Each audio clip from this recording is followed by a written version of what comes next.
Coucou les petits Cardaxiens, on se retrouve aujourd'hui pour la deuxième journée du 47e Festival international de la bande dessinée. On va commencer par aller voir les jeunes talents et puis vous allez voir qu'on va vous emmener dans un super périple d'au moins une petite dizaine de minutes. Ça va être juste un gros truc de malade. Restez bien jusqu'à la fin de la vidéo et puis vous pouvez mettre un pouce like dès maintenant parce que vous allez passer un moment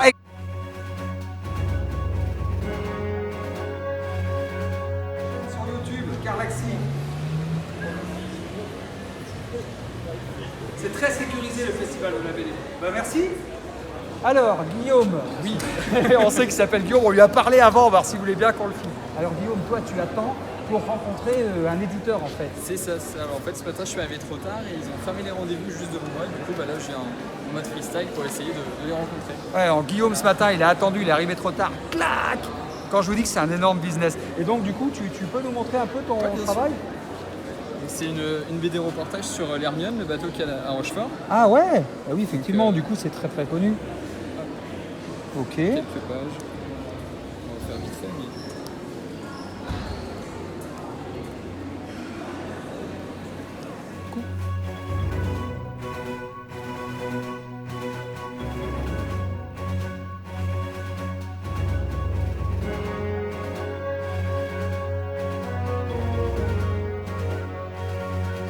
Des gens comme Guillaume, il y en a plein parce que évidemment, avoir un côté artiste c'est super, mais il faut en vivre. C'est comme sur YouTube, hein. D'ailleurs, faites-moi des dons, carte bleue, PayPal. Non, vas-y, je déconne, avance la vidéo, laisse tomber. Non, mais ceci dit, c'est vrai. Et Guillaume me disait qu'il travaille avec l'encre de Chine. Franchement, ce qu'il fait, c'est juste super beau. Mais bien sûr, il est pas le seul et on n'a pas pu mettre tout le monde en avant. Éventuellement, si vous voulez voir ce qu'il en fait un petit peu plus, il va me filer sa page Facebook. Et le lien sera dans la description. Voilà, bon, on passe à la suite, tranquille. On a découvert aussi Gabriel, parce qu'ils sont venus en groupe. Gabriel, lui, il est de... Moi, je suis de l'Aveyron.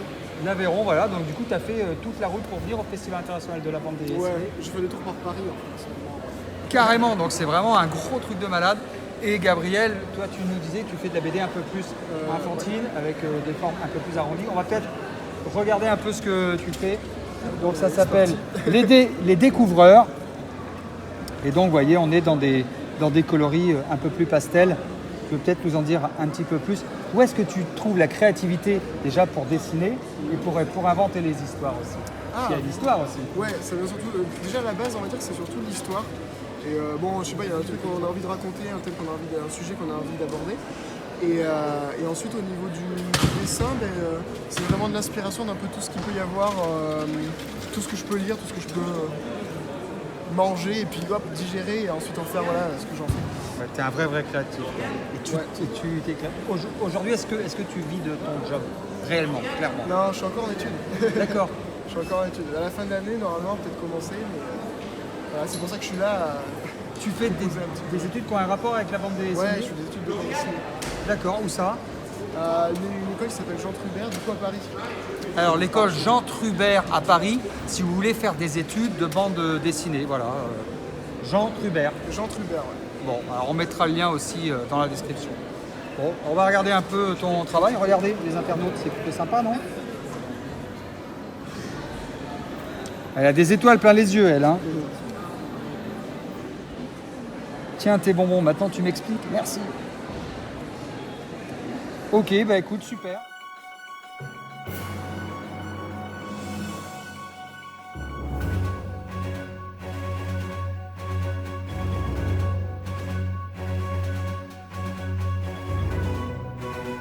En espérant bien sûr qu'ils trouvent du travail et qu'ils arrivent à manger de leur travail. On va aller voir les mangas nous, hein, vous me suivez?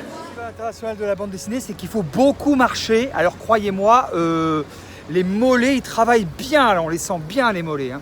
Ouais. Bon nous on se dirige vers les mangas. Ça va être sympa. Bon, voilà, après avoir marché le long de la Charente, on est arrivé à Manga City. Le premier stand qu'on voit c'est la Yunman Academy pendant ce temps-là. Et regardez, c'est quand même incroyable. Il est content. Donc Donc ça, c'est la Yunman Academy. D'accord, c'est super sympa ce que vous faites. Vous utilisez quoi comme technique? Je connaissais pas moi ces stylos-là. Moi, du coup, je dessine avec des marqueurs noirs et des pro-marqueurs pour pouvoir faire des couleurs. D'accord. Mais après, je demande aux gens d'abord ce qu'ils veulent, comme ça, je peux le faire à l'aquarelle aussi, s'ils le souhaitent. Ok. À la Yunman Academy, il y a des gens qui viennent et ils vous passent une commande carrément, non? Voilà, c'est ça. En fait, on peut faire des portraits pour 10 € et on leur offre un Umanga, qui est un petit livret où il y a tous les projets que les élèves ont fait pendant l'année. Du coup, c'est les mangas que l'école a créés en fait pendant toute l'année et qu'on revend. Et du coup, voilà. Ok, ouais, c'est cool. Merci. Merci.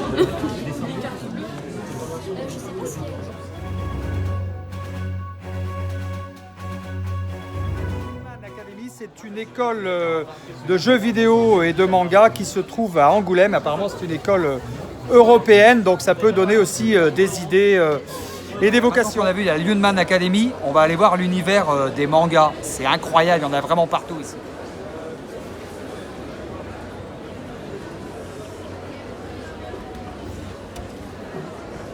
Du coup, c'est intéressant ou pas?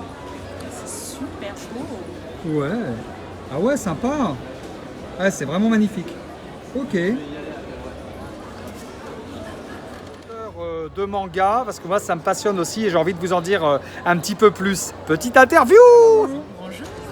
Alors vous êtes auteur de manga qu'on voit ici. On dédicace vendredi. Bon, on n'est pas vendredi, bah, comment on va faire? Alors ils parlent de quoi vos mangas? Alors ça part de e-sport, c'est-à-dire que c'est des joueurs professionnels de jeux vidéo. Donc en fait c'est des gens qui s'affrontent sur Street Fighter, puisqu'on est sous licence Capcom Street Fighter. Et donc on parle de tout ce milieu-là, les entraînements, les tournois, de façon assez délirante, puisqu'en fait on a par exemple des joueurs qui jouent les yeux fermés, puisqu'en fait ça leur permet de réagir beaucoup plus rapidement. Donc c'est des trucs un petit peu comme à l'époque du Olive et Tom et compagnie, du truc très drôle et très délirant. Olive et Tom, donc très drôle et très délirant. Street Fighter en manga, franchement vous n'avez pas envie d'aller voir? Je vous mettrai les liens dans la description. Vous allez piocher dans la description pendant toute la vidéo. C'est délirant comme univers. Merci beaucoup. De fou.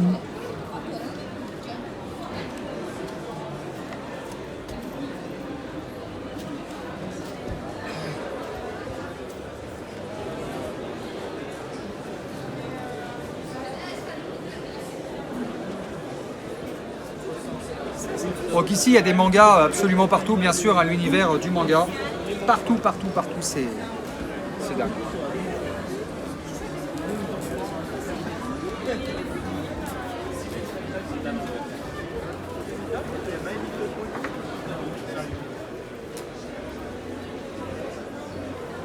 Il y a énormément de figurines, on dirait toutes les figurines qu'on faisait avec une imprimante 3D pour ceux qui me connaissent depuis longtemps. Sauf que là, ces figurines, elles sont carrément coloriées, elles sont déjà toutes finies. Je vous emmène dans cet univers, regardez-moi ça.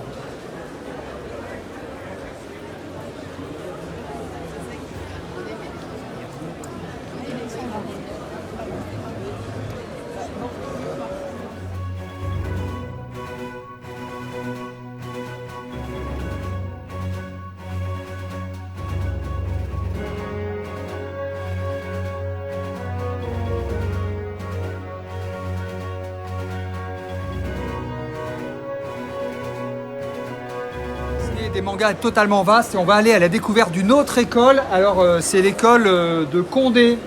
Condé. Bonjour l'école de Condé. Bonjour. Alors parlez bien fort parce que comme on n'a pas trop d'argent sur YouTube, on filme avec des iPhones pourris qu'on a volés chez Condé. Vous inquiétez pas, vous inquiétez pas. Alors c'est quoi l'école de Condé? Alors l'école de Condé, c'est une école qui a été fondée il y a 30 ans par François Garcia Panzani, un illustrateur qui a travaillé pour Air France, pour énormément de sociétés. Avec Jacques Laface, qui lui aussi, ça c'est mes petits stickers, et lui aussi, comment ça s'appelle, en fait ils ont été deux à créer l'école, Ouais. et donc ça fait donc 30 ans, et ensuite il y a 6 ans, il y a la formation BD qui est en rentrée, où il y a eu une formation, désolé, je bégaye, hein. Désolé.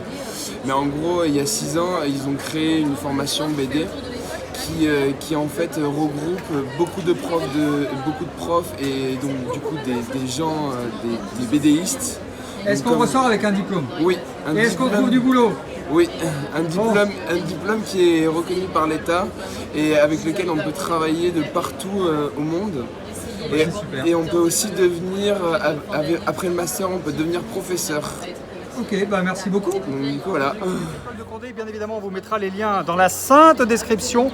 Alors pendant qu'on en est à ce moment-là de la vidéo, qu'on va se poser un petit peu, mettez-moi un maximum de pouces like. Eh ben ouais, ça ferait super plaisir. Puis partagez la vidéo parce que comme ça, peut-être que ça peut intéresser d'autres personnes. On continue. François Damiens, ça fait très plaisir. Quand ça va.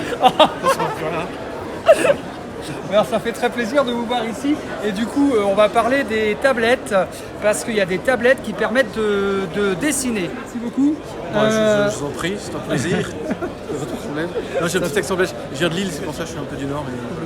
Bon, on est ici avec la société Wacom qui fabrique des tablettes comme ça là, qui servent à quoi ces tablettes? Expliquez-nous un peu le principe.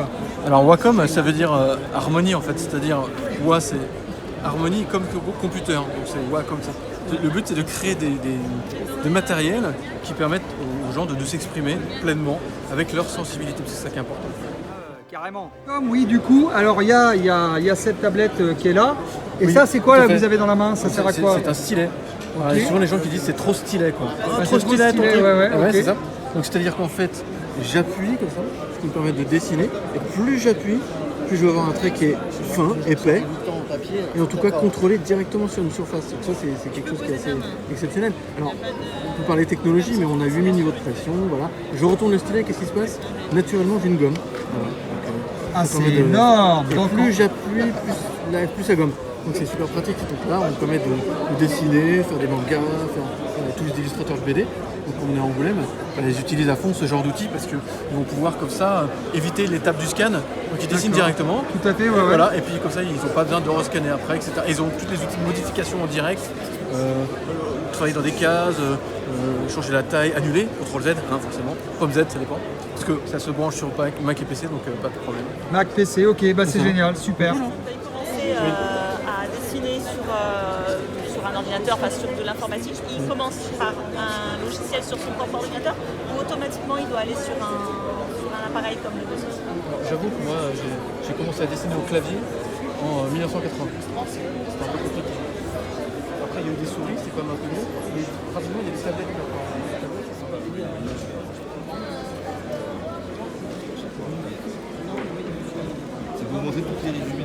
pour la vie. Merci. À bientôt. Maintenant, on est sur un stand qui s'appelle Fenice, le phénix qui renaît de ses cendres. Et on va aller voir, bien sûr, les dessinateurs. On va aller les interviewer, on va aller voir leur travail. Bonjour. Bonjour. Alors, attends. Scénariste, vous, le français, dessinateur. Le Rital. Le Rital. Le Rital. L'italien. Bon, alors, qui parle? Qui explique l'histoire de... Déjà, comment est né le projet? Alors, en français. Comment est né le projet Felice? Sur une rencontre, aussi étrange que cela paraisse, dans une agence immobilière. Voilà où est né le projet. Ok, donc une histoire d'amitié à la base? Une histoire d'amitié à la base et de rencontre. Et de rencontre. Et puis, vous vous êtes dit, tiens, on va faire une bande dessinée. C'est à peu près ça. Il m'a dit, tiens, j'ai rêvé d'un personnage. Et ça fait combien de temps? Ça a pris à mettre en œuvre. Entre la discussion et le premier jet, on a mis 1 an et demi, 2 ans à sortir quelque chose. D'accord. Et le premier tome est sorti aux alentours de 2009-2010, en noir et blanc, fin 2009. D'accord. Nous, après, nous avons fait une suite en 2012, une suite en 2014 et un dernier volume qui est ici en 2019. D'accord, donc là, c'est carrément le dernier volume. Ok. Ce volume s'appelle Les Ombres du Temps. Les Ombres du Temps. Si je devais la faire courte, petit peu l'histoire. Voilà. Cela se passe à Alger et la dogma cubiste a décidé de venir mettre un cube dans toute la tête des Algériens. Donc ça traite de fanatisme religieux, mais notre personnage, Fenice, ne sera absolument pas d'accord avec cette idée de coller un cube dans la tête des gens. Mais c'est quoi ça? D'accord, ouais. Bonjour, buongiorno. Buongiorno. C'est qui dessine le plus? Ah, c'est pour une dédicace, ça? Ok. Bah, merci beaucoup. Il dessine tout seul. Si je dessinais, ce serait... Non. D'accord. Vous pensez l'idée déjà? On pense l'idée à deux. D'accord. C'est de la synergie ça les gars? C'est En ça. fait, on est vraiment co-auteur sur ce projet, voilà. Ah bah ça fait super plaisir. Merci beaucoup. Avec plaisir. Sur YouTube, Phénix des Ordres du Temps. Je vous mettrai le lien dans la description. Phénix, les Ombres du Temps sur YouTube. Je vous mettrai le lien dans la description. Ça vous donnera peut-être envie d'acheter la bande dessinée. Et franchement, c'est juste énorme cette histoire. Il dit donc moi je peux t'aider. Il était venu pour le côté graphique et tout. Et Virginie développait cette bande dessinée avec nous en disant en fait on a un projet qui avance. Si tu voulais nous faire un coup de main, si tu as envie de nous faire un coup de main, ce serait bien là-dessus. Et il a fait deux choses. Il nous a demandé des devis pour imprimer les prochains tomes. Donc on lui a fait plusieurs devis et il a validé un devis, celui-ci. Il nous a imprimé 4000 devis.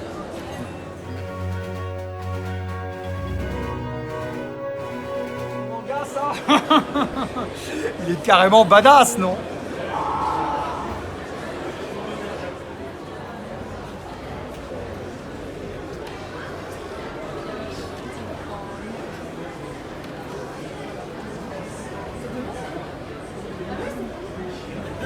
Encore une école, si vous savez pas quoi faire de votre vie et que vous dessinez, eh ben c'est le moment de faire une école peut-être. Et on en a trouvé encore une autre, c'est l'EIMA, l'école. On va aller voir la directrice, on va lui demander. Bonjour. Voilà, alors expliquez-nous un petit peu, quelle est votre école qu'on peut retrouver apparemment sur Facebook aussi? Oui, entre autres Facebook, Instagram, YouTube. Donc en fait, nous sommes l'école internationale du manga et de l'animation, l'EIMA. On propose un cursus en 2 à 5 ans en fonction du parcours choisi par les élèves pour se former avant tout au métier de mangaka, également de character designer, de concept artiste, d'illustrateur et d'animateur, notamment pour le Japon. Ok, bah merci beaucoup, simple, concis, c'est clair. Efficace. Efficace. L'EIMA. Ah, il y a même un magazine des élèves là. Bon, ben, bien évidemment, on mettra tous les liens dans la sainte description. N'hésitez pas à vous abonner à leur chaîne YouTube, ça fait plaisir. Et du coup, je vous laisse ma carte aussi. Merci. Carlaxi.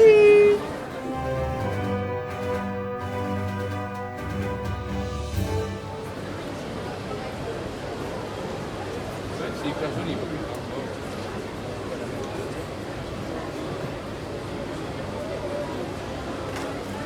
On se retrouve à la fin de cette vidéo, épisode 3 d'ailleurs, du 47e Festival international de la Sainte Bande Dessinée.